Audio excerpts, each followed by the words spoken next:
ஆற்றம் கரையில் தெய்வீக குரலில் நான் தான் ஒரு பாட்டிசைத்தேன்.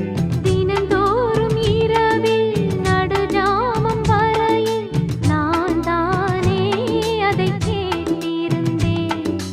அரங்கேற்றம்தான் ஆகாமல் தான் அலைபாயும் என் ஜீவன்தான்.